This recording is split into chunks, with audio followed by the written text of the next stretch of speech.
G'day, welcome to Australia Asks. This is the fourth part of our discussion with Father Rod Bauer, and today we'll be focusing on the Royal Commission into Child Abuse. So in current affairs for churches, the Royal Commission had a very big impact on the churches. Yes, it did. How did you see it from inside the Anglican Church? There are many ways in which we are grateful for the Royal Commission. A local journalist here on the Central Coast, Joanne McCarthy, was really precipitated.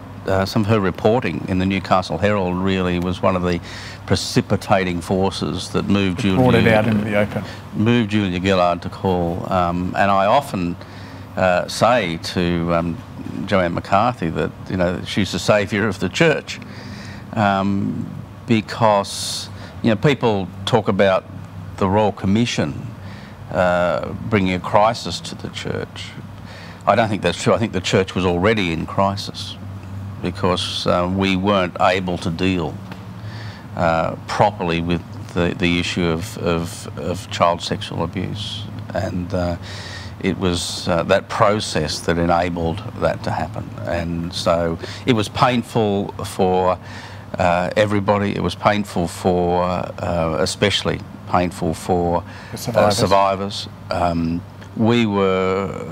Newcastle Anglican was case study 42, so we were part of that process, and we were, I think, very fortunate at the time to have a bishop who was a survivor himself, and he helped us to see this issue from a survivor's point of view and to become a survivor-focused church.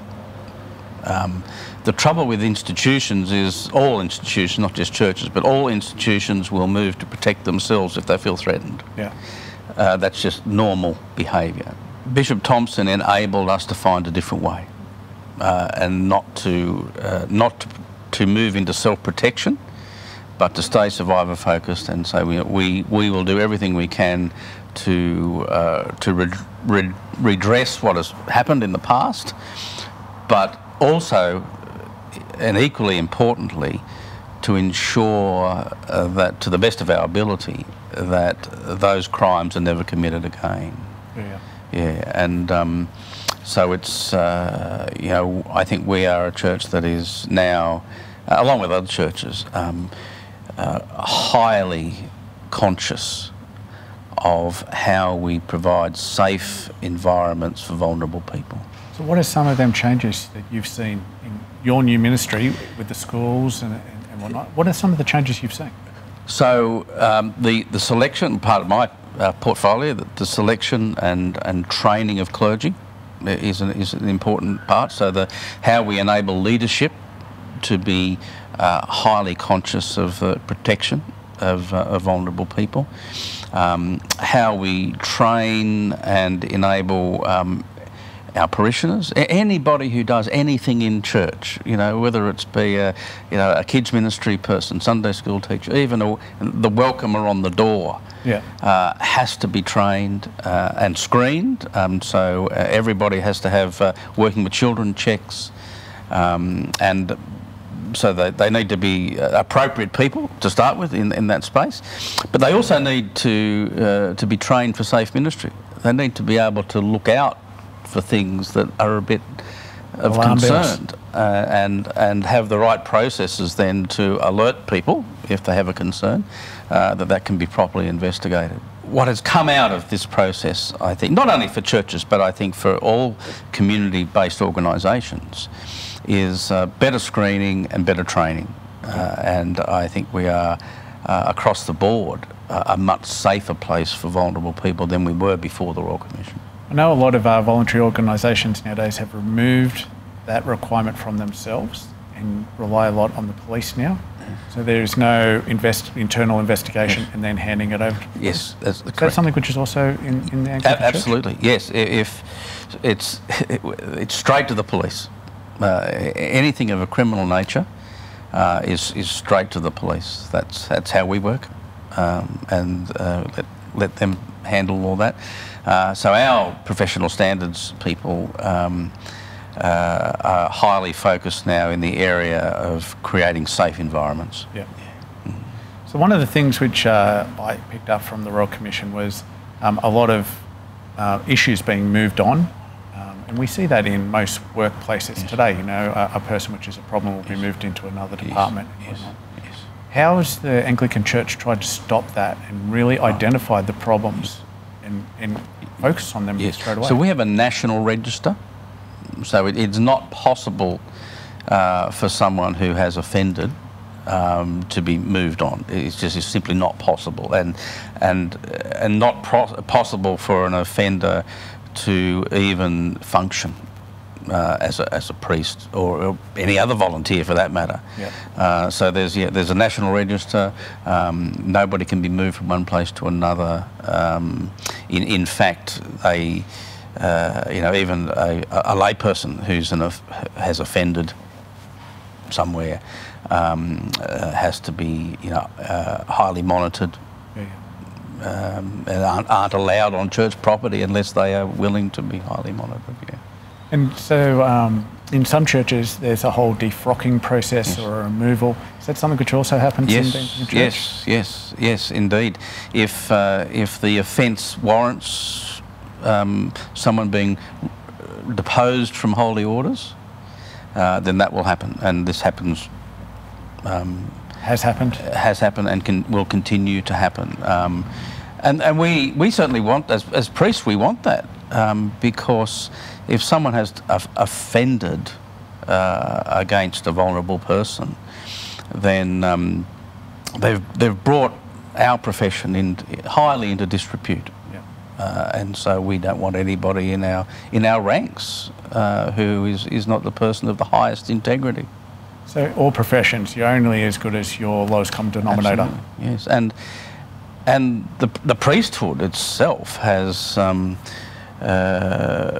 been significantly diminished by the behaviour of some of our members. Yeah, and it's going to take us generations to redress that issue.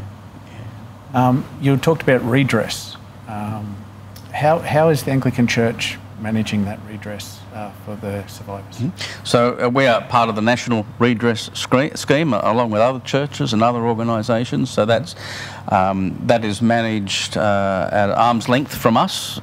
We put money into the redress scheme, and we have no say in that. That's managed by a totally independent organisation. People can choose to be part of that. Survivors can choose to be part of that scheme, or there are other civil actions that they are open to take if that's what they choose to do. So classically, it has been hard to do a civil action because the church doesn't officially exist. That's or didn't. Yes, that's right. Often churches were not a suable entity, and that this became a real issue for survivors to try and seek some kind of redress.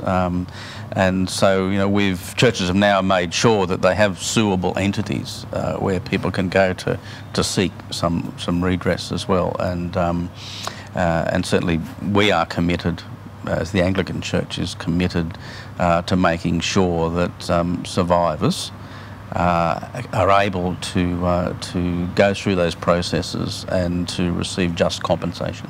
So does that mean a local parish is incorporated and the ownership moves up into a higher level? So it doesn't work on a parish level for us. I think in some other churches it may. It works on a diocesan level in the Anglican Church. Okay. And because there's a sense in which parishes don't really exist as an entity. It's the diocese that exists as the entity, and parishes are part of that. Yeah.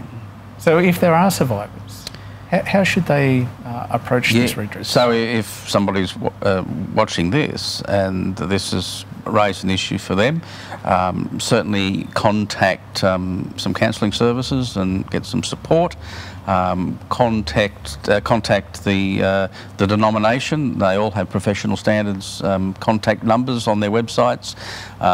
They then will be heard clearly and compassionately, and assisted in their process. So all churches have these arm's length people who will assist people in their process. So they don't need to go confront the offender? Definitely. They can go through the process. That's the job of the police. And certainly if this is a criminal, the first port of call is the police. And the police have some highly trained people who are very highly skilled in receiving that information and supporting people as they go through that process.